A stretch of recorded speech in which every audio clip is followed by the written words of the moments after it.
So I've been planning something to really leave our mark here. We make it damn near impossible for them to ever use half of this facility again. This pulse just bursts out from Ark, smashing into the doors of the freight elevator. And you are now standing face to face with this entity. I will be making sure, as I am now armored up, that I will be behind Algernon, trying to ensure that they don't get hit. You look down at your hands, and where you would see fingerprints, they've now smoothed over. Your concept of yourself is beginning to deteriorate into an abstraction. I try and find some sort of way to wake myself up, some sort of jolt, whether it's heading for a corner that people are avoiding, like specifically running at that or something. Like I try and force myself out of this. Can you describe to me what they see as the flesh burn away from your hands, revealing what's underneath? I'm mostly synthetic. I believe I've just always been like this as far as I can remember, okay? This is Dark Cosmos.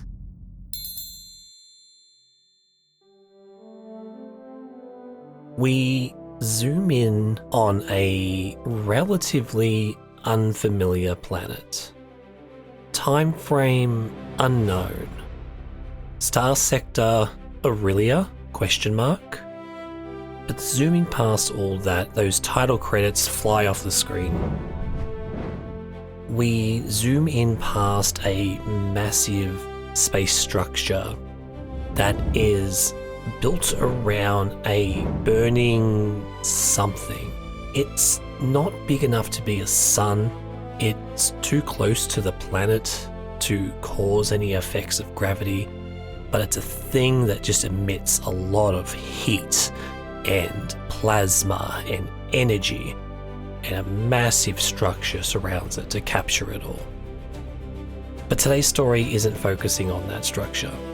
We're going to go down to the planet underneath. A planet of scrap.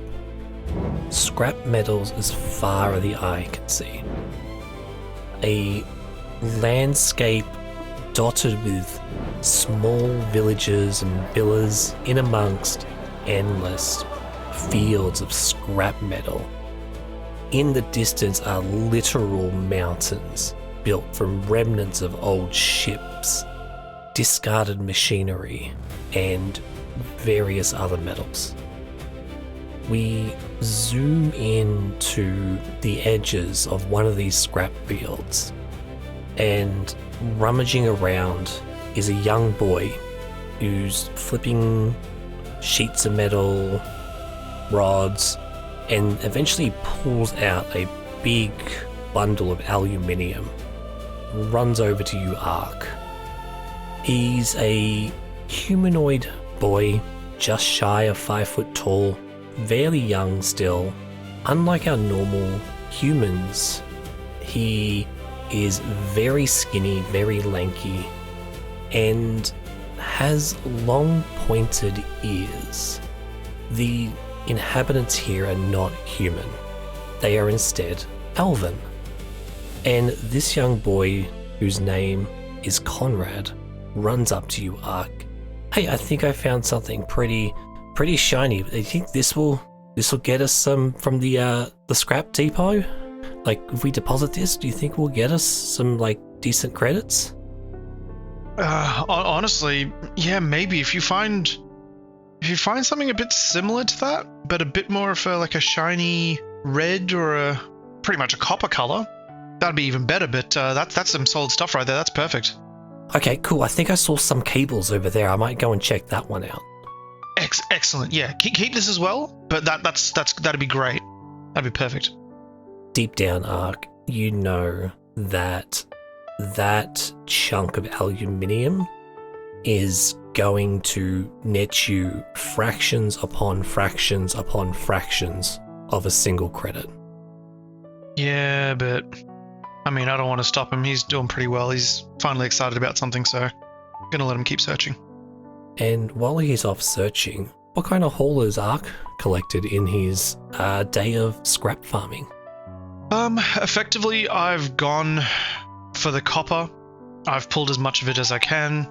I'm sure there's smaller bundles and things like that of cabling around that Conrad will find, but I've gone for a lot of the bigger, more industrial size cables, something that's a lot easier for someone of my size to pull. In addition to that, I've tried to pull any sort of electronics that can be jerry-rigged together. Motherboards, screens, whether it's some of the older LED screens or something a bit newer that's just slightly holographic, still usable. And just getting anything together that could be used in the way of visuals, audio, cameras, anything like that, anything that can be useful for anyone or communications. I think you come across like a cockpit dashboard which has those really old, tiny little green LCD screens. Oh, this is perfect. I try to pry all as much of that loose without, breaking any of the screens, any of the crystals in them. Okay, let's get a dice roll going. First one for this chapter, and see how well you go in getting all that scrap out. I'm going to say everything is very haphazardly here. There's no order to it, so this is going to be a risky roll. And we'll give you standard outcome. What type of skill do you think you'll be using to try and get scrap out? I think conveniently myself, it would be a scrap roll. I feel like scrap is kind of perfect. Yeah. Yeah, try and wrestle it out and stuff. Yeah. No, unfortunately I don't have anything in scrap, so I will roll 2 and take the lowest. That's okay. Now, you do have access to a few things. Unfortunately, you don't have any gambits because you're not part of the crew at this point in time. Ah, damn it. If you want to push yourself for 2 stress, you certainly can. As a reminder, your stress is reset for this chapter. Or... Oh, I like the or. I can give you a devil's bargain. Oh, go on. I think in this moment of pulling the scrap out, you have to make a quick decision. You can pull out a lot of stuff here, or you can go and rescue Conrad, who, as you pull this stuff out, a towering piece of sheet metal slips from the top and goes barreling directly for him. Ooh, okay. I'm not after immediate wins, so I'd probably go and try and protect Conrad first and foremost. So I'll get what I can, but the scrap isn't my 100% main concern. I will protect Conrad if I can. Okay, so we'll get some back-to-back rolls here then. Yep. Let's start by how well you get this scrap out. Mm-hmm. You said you had no dice in scrapping? Nothing in scrap, so I will roll 2 and take the lowest. Okay, are you taking the devil's bargain to get a dice? That was to focus more on the scrap though, so I'm going to say no. Okay, give me dice roll of 2 and take the lowest result. Okay. It's not great. It's a 5 and a 2, so I rolled a 2. I'm going to give you a piece of harm. I think that sheet metal does actually still fall. Yep. But it comes directly down at yourself. And can you mark a level 1 harm? Large cut. As this sheet metal just slides past you, hits into your upper arm, and leaves a big gash there. Large cut / Xena was trying to kill me in my backstory. Done. Oh, I will kill you, don't worry. It was a promise. Super secret backstory surprise. I die in my backstory and I'm remade as a robot. Hey, don't give it away now, spoilers. But, good question. What do we see when you have that deep cut coming through on your arm? Similar to the reveal, a good chunk of my effectively synthetic flesh and fur just gets sheared clean off, and there is a lot of exposed kind of metallic alloy looking skeleton and sinew and things like that poking out, with strands and waves of sort of blue energy flowing through it. Very much exposes that sort of synthetic skeleton very quickly. And it stings like a bitch. Oh yeah, I still feel it all, and still hurts like a mother. On the bright side though, you get to pull out all that scrap you were wanting. And in the moment of the clash and the shatter of this sheet metal on the ground, Conrad stops, looks over and rushes back to you. Takes a good look at your arm and is like, ooh, that's a big one. Yeah, that's gonna feel that for a bit. Are you okay? You didn't get hit, did you? Yeah, I'm fine. I was all the way over there out the way. Okay. I didn't get my cable though. But I still have this big ball of foil. Perfect. That's not a problem. We can find some more. That won't be a problem at all. Yeah. Should we go and deposit all this metal so we can get you back home to clean that up? It looks kind of nasty. Yeah, give me a sec. Let me try and take some of the scrap and just kind of wrap it around my arm, just bundle it up a bit to make it look like my arm's buried in all the scrap that I'm holding, and attempt to not really put myself back together, but very much just like jerry-rig some, like put the fur on, like literally just sloth it back onto my arm, and then just pile up a bunch of stuff in my hands, just so it looks like it's covering up the wound without being seen. It does hurt like a lot still, to be fair, but not visible. Yep. And this isn't the first time you've been injured out here on the scrap fields. It's a dangerous place. There are sharp extrusions everywhere. Everything's just like hastily stacked on top of each other. There's no rhyme. There's no reason. Yeah, whoever puts the stuff out here are the worst Tetris players ever. Putting is an understatement. It's usually just flown in and dumped. There we go, yeah. Terrible. Such a waste. But with that, Marlene, who's back at home, is able to patch you up pretty good. She's done it before. Yeah, it shouldn't take it too long. She might ask questions again, but, as long as we're safe, should be fine. How much longer do you spend out gathering scrap before you go and cash it in? Probably another hour at most. I wouldn't want to keep it too long, depending on the cut. The cut was pretty big, but I'd rather still gather a bit more scrap before we get out of there and call it for the day. The prices of scrap farming have been at a drastic low of recently. Yeah. Stories of large bestial-like entities have come in to take over and replace some of the homegrown scrap farmers, kind of like industrializing the scrap farming industry. Yeah. But these beasts that come in, they stand a good 7-8 feet tall. They're stocky. They can haul a lot of scrap, and they don't seem like they need to rest. So they make them the perfect scrap collection asset. And just conveniently, they kind of look like you. Yeah, unfortunately so. But the afternoon drags on. You collect more pieces of scrap, some materials denser than others. I think at some point you come across basically just a large mound of gold bullion bars. Ooh. Just out in the open, but no one's touching it because they're close to worthless. It would probably cost you more effort getting them to the disposal machines than it would to get something else. I might take a bar or two just for myself, just to hang on to it. Sure. You collect a bar or two of gold. Like, this is pure gold bars, like stuff you'd find at Fort Knox. Yeah, great planet. But clearly here on this mysterious unknown planet, it's basically worthless. Gold isn't as valuable as it used to be, or so I hear. No, it's not. The afternoon drags on, you spend an hour, maybe you lose track of time, it ends up being 2 hours. Mm-hmm.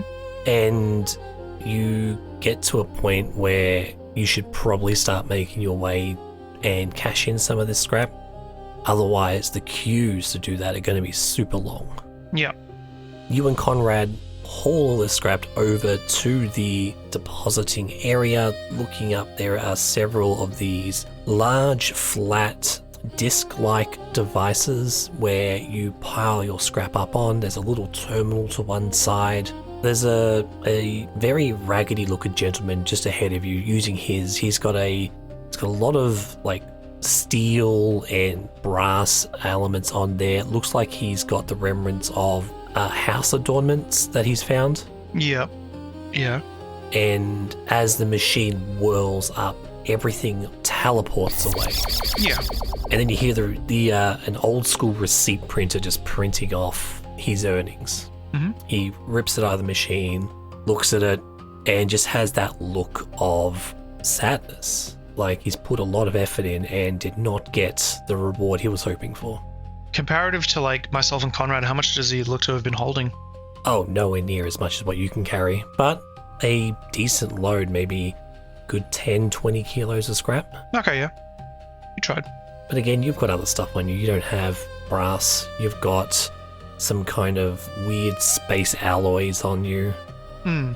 You get to the front of the queue and load up all your items? Yeah, yes, yeah. I'd leave the gold bars in my bag, and maybe a bit of the stuff that I know is kind of like high value. Like, not all of it, but like I'd put like 80% of it in. Oh, so let's say 90%. And I'd keep about 10% of the good stuff in my bag. Looking at what you hold onto, you heap a bunch of platinum. Mm-hmm. Again, there's no monetary usage for it. It's just a really dense metal. And that seems to give you a decent price. There's a lot of platinum used in things. It's not in abundance. It's more like very thin plating, very thin wiring. Yeah. Light but durable. You might get the occasional like statue or small statue that's been made out of platinum because, rich people. Of course.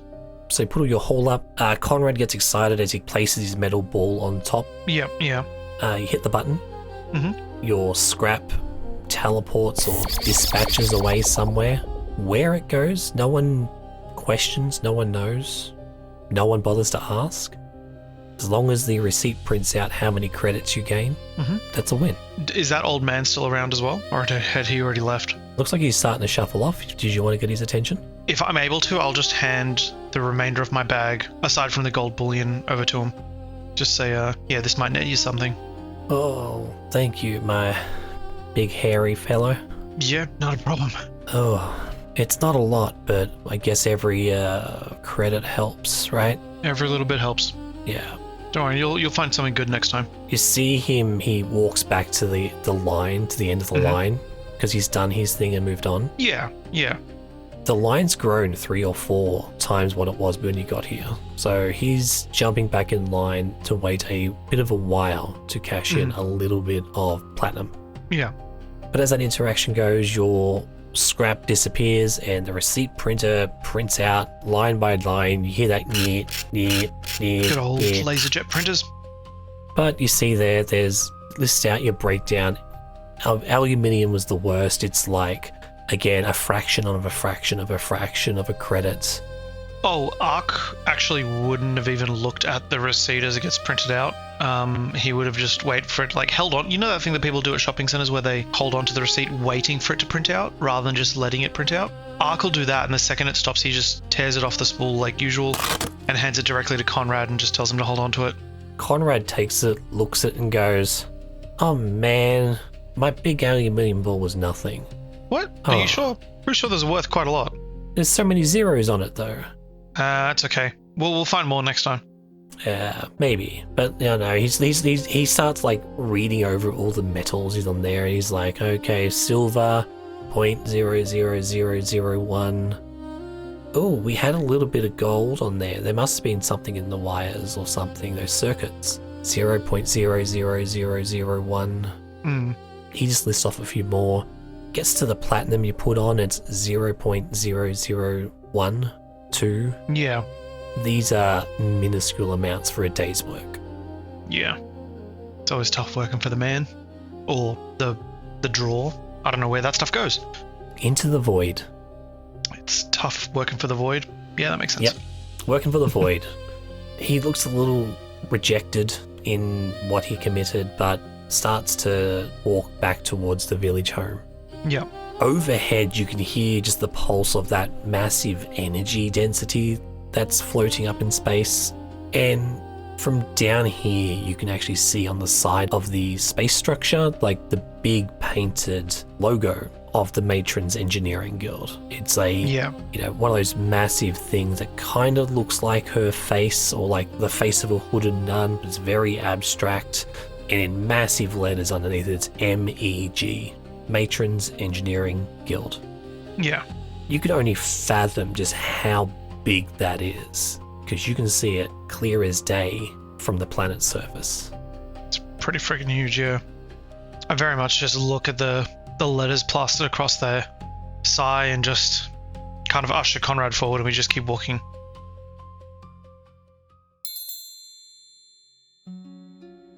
It takes you a little bit to walk back home. Sun's starting to go down as you arrive.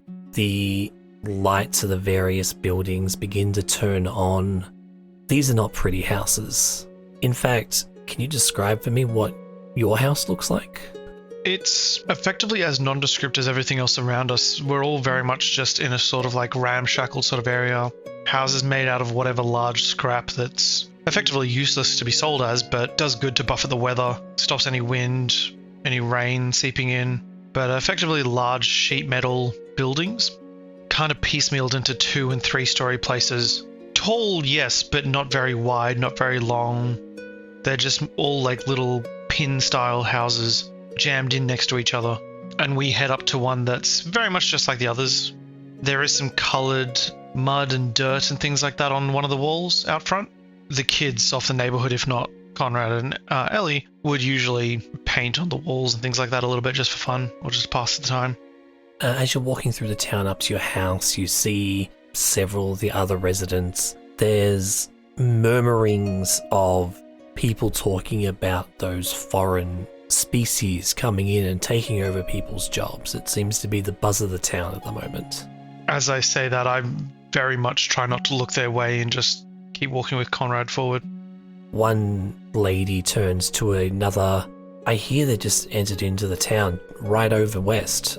I hope they don't keep coming this way because I really can't afford to move anywhere, let alone get off planet. And the conversation just rolls on about what would happen and speculation. Mm-hmm. But you missed the end of that conversation because you've arrived at your home. Using one big paw, I just push the door open, yeah. The door just like creaks open. You're pretty tall, so there's a bit of crouching involved.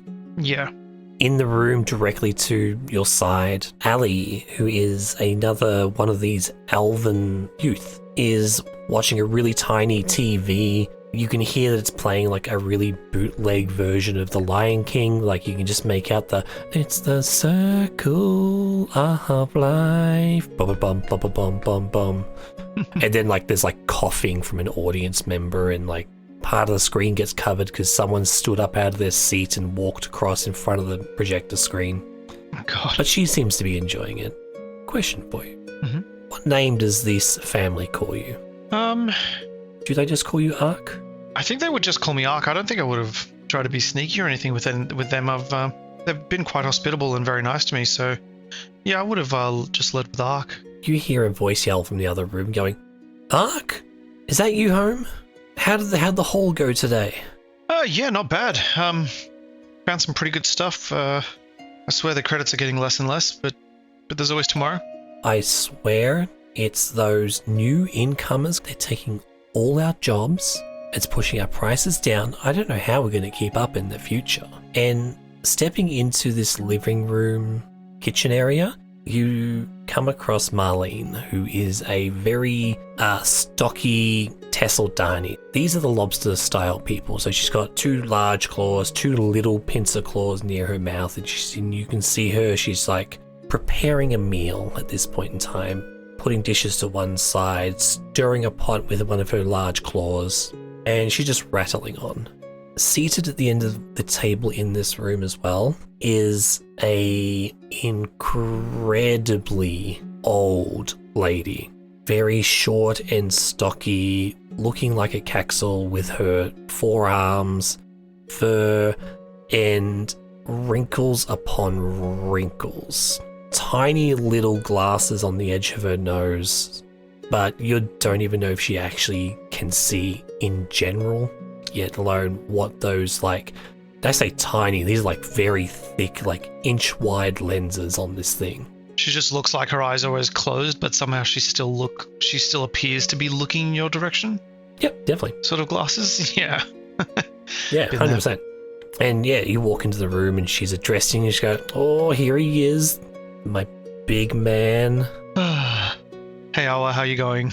Are you doing okay? She slaps you on the ass and goes, "Well, I'm doing a lot better now."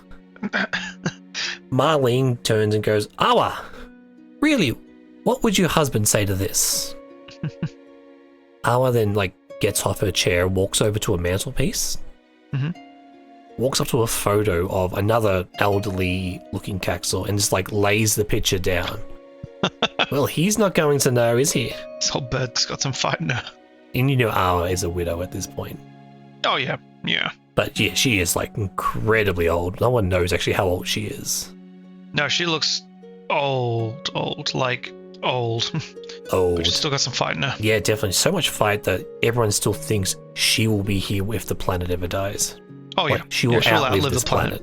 100%. Yep. But Marlene turns and goes, well, anyway, how many credits did we get out of this day's haul? Like, am I going to go and get more supplies? Should we hold off a bit? What's the go? We might want to stretch it out for a little bit, but I think we got a little over 0.002. We got a little bit. 0.002. Might have missed a zero in there. Conrad, you've got the receipt, right? Does it look like... You hear a yelling from the other room. It's like, hang on, can you wait? I want to see this. And the music from the TV show is still playing. He's obviously now entranced by the TV. I'll look back to Marlene. Yeah. Okay, let's not worry about that now. I'm sure it'll be fine. I think they've got specials on potatoes down at the market, so I should be able to go get some of those. Awa. Yes, you can come with me tomorrow to get some potatoes. And she's like, yes. Why, but we've got a big sack right here. Awa. Why are you looking at me like that? And she does a kind of thing. You can't tell if she's actually winking at you or not, because like nothing moves. Her eye just like clenches a little bit harder. And Marlene's like, what can I ever do with you? And she brings over this massive like pot of stew, places it on the table, and she's like, kids, come on in, dinner is served. Can I ask you a favor? Can you go upstairs and grab Shrew? I think he's up on the rooftop again, looking up at the whatever it is he's looking through in that telescope of his. And I don't know why he leaves his wheelchair down here. So I don't know. Could you help me with that now, please, darling? Sure. And I'm kind of like talking a bit concerned, but I'm not going to take my eyes off Awa, and I'm going to like back away, put one hand on the wheelchair, and just kind of like walk backwards up the stairs to try and head upstairs with the wheelchair. Just like treating a wild animal, maintaining eye contact with her the entire time. I don't blink around Awa, and I just keep heading back bit by bit. As you like round the corner to get up the stairs, she's like, you'll be back. And this nods at you. I live here, I yell from upstairs. And she's like, I know. And from there, you make your way upstairs. Yes, yeah. I'm going to just listen out and see if I can find Shrew wherever they may be. In most of his time recently, he tends to spend it on the roof. Unfortunately, Shrew has lost the use of his legs, so he's not very helpful on the scrap field anymore. Okay. You open up like a hatch that lifts open into the rooftop, and there he is, lying on the ground, looking through a telescope that looks to be pointed up towards that massive star structure. Yeah. And Shrew is a gelatinous figure as well, so similar to someone we've met in the quote-unquote past. Similar... Or previous episode, I should say that. Yeah. That'll give less away. Similar to Blish in that they are a gelatinous being. Very similar to Blish. And he's just looking up. Do you reckon they've sorted out the gravity on that thing? Like, it must be huge. I'd assume so. I feel like there's far too many species up there that would need it. They're not going to be flying around and just bouncing off the walls, I'd hope. No, the matron's too strict for that. You know, they'd be busy. I reckon I can see them. They're marching in lines, saluting each other. The matron wouldn't stand for that. No gravity, no bueno. Yeah, no, you're right. She's more of a faith kind of science person. None of this military stuff. Oh, have you heard about those big fellas that kind of look like you coming into the side of town? Yeah, some of the neighbors were talking about it. Are they heading down this way? I thought they were only on the west side of town. Yeah, no, it looks like they're getting into the zinc deposits. And like he shifts his telescope down, so it's now pointing out towards the west of town. Just quickly, in regards to Shrew, I'm just going to point out their body has some sort of like hardening and cracking, similar to how you'd see like clay that has been dried and left out. Small parts of their like lower extremities seem to be of like cracked and hardened. They don't have that malleable to them still. Yeah, explaining why they're used to the wheelchair, so to speak. unfortunately, while their body is gelatinous, it's not just a anything is a limb sort of mentality. If you take a look through the telescope, you can definitely see massive vehicles, like an envoy of these workers being shipped in to the town to the west, and they're starting to work on the zinc fields, which is fairly profitable metal around here, but that's one less metal for you now to take. And not to mention, I can just see multiple people just working in the fields, and due to the sheer number of them alone, they're going to be able to find more stuff quicker and more consistently as well. And they don't need to rest, they don't need to eat, they can just work. These are a group of cyborg-like machines designed for one thing, working through scrap, searching for the ideal pieces to take back. But looking over, this is a sea of familiar-looking faces, some that look very similar to your own. Unlike the Yugua settlement that we saw in the previous episode, this is just a lot of polar bear-style creatures, just hauling scrap. Yeah. But that's enough wondering. Food's being served. I kind of just grab Shrew, but not like in a rude way, just like help them into their wheelchair and get them ready to head downstairs. He's like, whoa, oh, careful with those hands there, buddy. Awa might get jealous, you know? That woman's gonna be the death of me. Well, how do you think her last husband went? And oh, God. The chuckles just continue as you walk back downstairs. Yeah. Just trying to picture whether that was a good death, a happy death, or a bad death as we head downstairs. The night continues on. There's everyone sitting around this makeshift table. There's no consistency in cutlery here. Everyone has a bowl that's a different shape, a different size. It's a hodgepodge of cutlery that you can just get. It's a little cramped, but it's a night with chatter and stories, and eventually everyone heads to bed.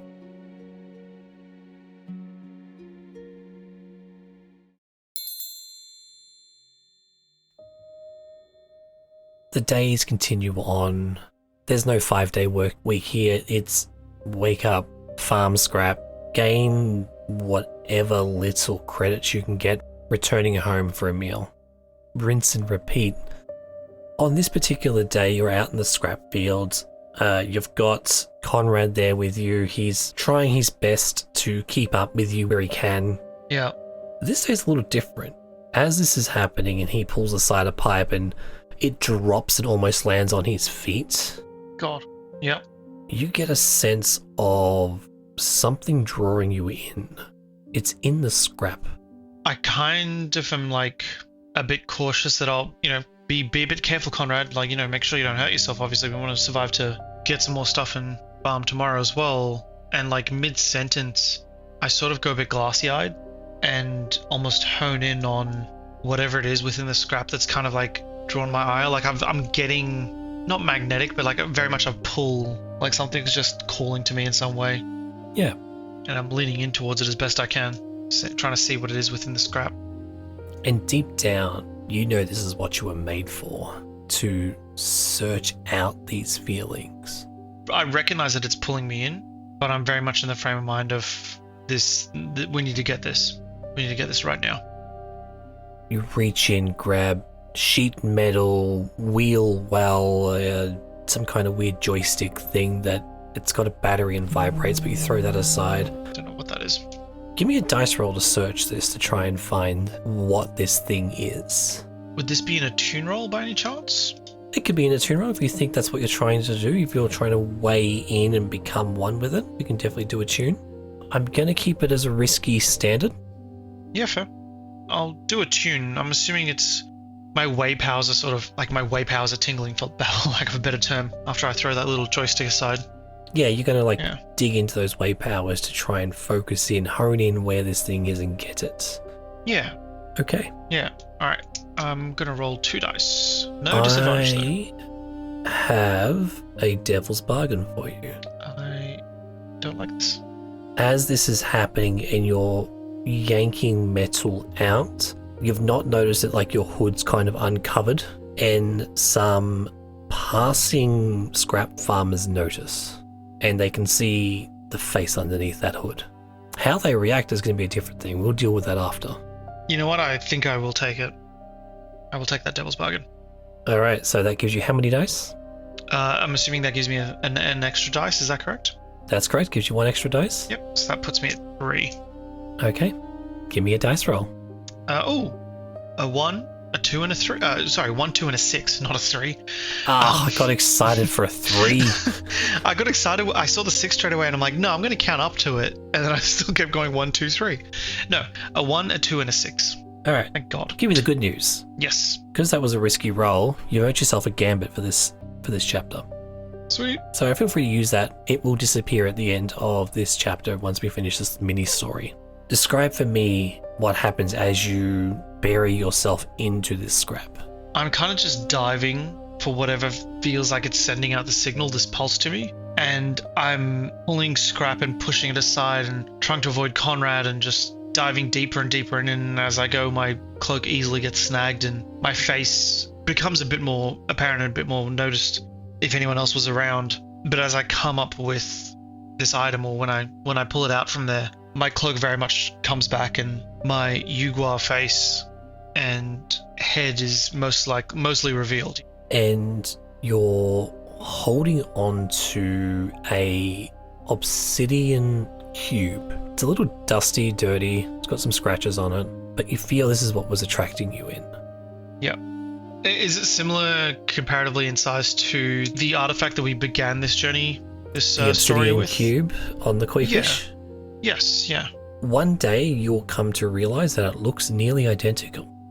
Oh, cool. But you're holding it in your hand, that you kind of go out of that trance now that you're holding it, and you look up and you see these 2 scrap farmers, and they are standing in front of Conrad and stepping back, and he's like, boy, come on, get back. It's one of them immigrant fella guys. What are you doing here? And they've got some some pitchforks. The other's got a gun, and they're kind of pointing in your direction. They're yelling at you. It's like, hey, your kind is not welcome here. What are you doing? And they're edging the boy back towards the town. As those farmers sort of notice Ark and start pulling Conrad away from me, I'm going to very quickly drop the cube down to my side and be like, no, I'm not like one of them. I'm not here to take anything from the scrap farmers. I'm not here to take anything from you guys. I'm just trying to survive out here like the rest of you. Talk about surviving, not taking anything. You guys are coming for our jobs. This scrap is all we've got. I'm not coming for anyone's job. And one of them is just pushing the pitchfork a bit closer towards you, as the other is stepping backwards, still pushing Conrad back. And Conrad's like, wait, no, he's okay. He lives with me. And they're like, shush, boy, not now. These folk are dangerous. You don't know what they bring.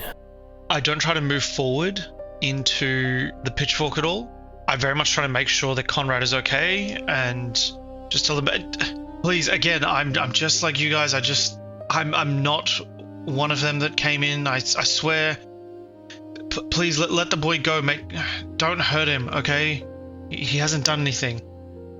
Hurt him? It's your kind that's hurting communities like this. And they begin to start walking back again towards the city. They don't look like they're hurting him in a way, as opposed to these seem to be like 2 protective citizens helping a miner return home kind of situation. You have a chance here to react, or you can let them walk away. It does look like they're walking away with Conrad, right? They're walking back to the village. With Conrad? With Conrad. I'm going to try and sway them and ask them, please let the boy go. I promise I'm not one of them. I'm not trying to steal anyone's jobs. I'm just here trying to survive like the rest of you. Just yesterday I was trying to help another scrap farmer as well, or just recently. Please, I promise I'm not trying to take anything from anyone. Okay, let's get a dice roll going. Yep. I'm gonna make this a risky limited roll because you're still holding onto this artifact that looks foreign. You've not seen this thing before, and you probably don't think these people have ever seen something like this before either. Mm. What outcome are you trying to get from this dice roll? Like, what do you want to ideally happen? I'm trying to change their attitudes towards me. If not, like, they might still be against me to some extent, but I want them to at least let Conrad go without, like, taking him. Okay, so you're wanting them to back down a bit and ideally release Conrad back into your custody kind of thing. Ideally, yes, or at least release Conrad so he's got his own free will to potentially run off if need be. Okay, cool. Yeah. So this will be risky limited. How many dice do you have in Sway? I only have the one. Only the one. Okay. What I might do is I might actually push my luck, or push myself. You gonna push yourself? Yep. You certainly can, so feel free to take 2 more stress. Take 2 stress, yep. Cool. Cool, which puts me up to 2 dice. Done. You also have a gambit there if you want to spend that as well. I will hang on to that for now. Okay. So 2 dice. Risky limited. Give me your dice roll. Sweet. Alright. Yeah. A 4 and a 2. Okay, so that's a 4. Mm-hmm. Alright, so they step aside and stop ushering him towards the town. Yeah. But they take more steps back before they begin to run back to town. And they're like, you're not going to convince us. You insert expletive here. And Conrad steps forward back to you and goes, why are they so mean? I don't know, kiddo. But they seem to be running back, talking up this hype of, foreigners coming in. Yeah, they're already here kind of stuff. Yeah, I will very quickly put my hood back up while telling Conrad to rush home and to go find Marlene and stay with her. Okay. He nods and goes, oh, okay, what about all our scrap that we got? We're going to get that for credits. But pass it here and I'll just put it into my satchel and we'll deal with it later. I'll put the scrap as well as the cube into whatever I can into the satchel, or maybe just hide the cube within my cloak if possible. Okay. It stands out like an ogre's sore thumb, this massive square cubic thing. I assume so. Conrad runs back off into town, heading back home. What are you up to? Can I figure anything out about this cube? Just why I'm drawn to it, or... Because that's what you were made for. Yeah, so there'd be nothing about it in particular. If you want to try and study it, you're more than welcome to. Yeah, this may not be the place for that, unfortunately. I mean, there's always a time for that. If you want to try it in the moment, like, study isn't necessarily like, oh, I sit down and get out notebooks and pencils and do experiments. This could be just like trying to just stare into something and get an understanding in the moment kind of thing. Yeah, I might do that. Like, I do recognize that I'm drawn to this item, obviously. Yep. But yeah, I wouldn't be sitting there studying it. It would be more just, is there something about this that I recognize or anything like that, or... Yep, so that would still be a study-based role. Yeah, fair. I have nothing in study. I'm doing all my empty stats today. Okay, this is fun. Yeah. I will roll 2 and take the lowest. So yeah. Yeah, give me 2, take the lowest. Unless you want to push yourself with 2 more stress to gain a single dice.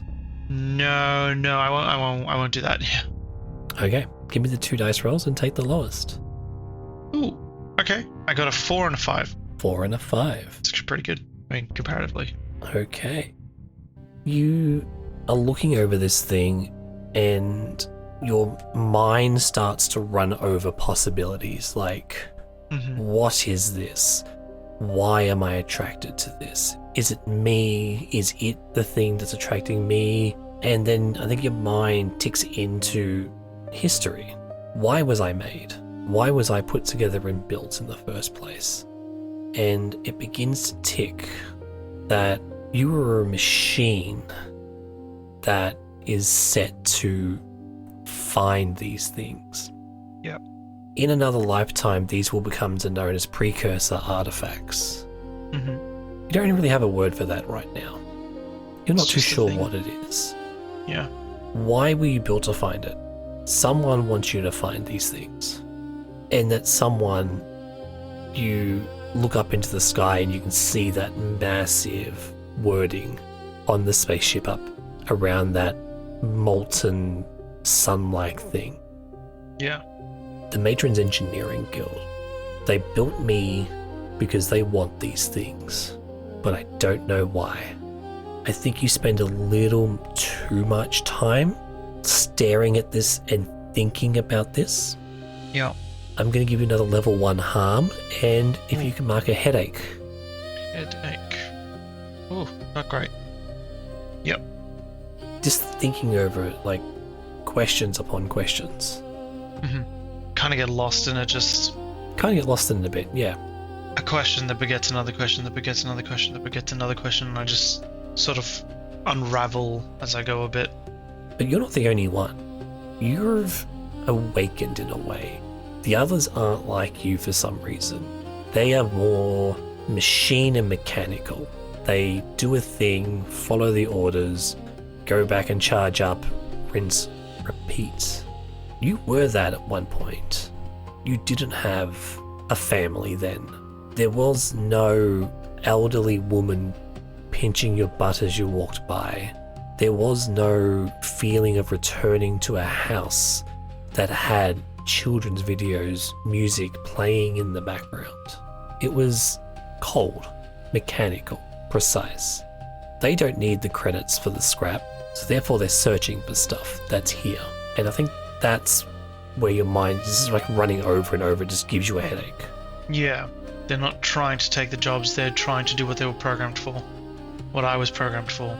Correct. They're searching Get for rid of things the just scrap like this. and find these artifacts. Yeah. Or find these remnants. I stare at the big letters on the side of the vessel, on the side of the ship up there. MEG. And after taking a moment to sort of compose myself, I might quickly sort of bring myself back down. And I think as you're bringing yourself back down, a thought creeps into that muddled brain of yours at the moment. If I could find this thing, can they feel it now too? Because it's no longer in the scrap. It's out in the open.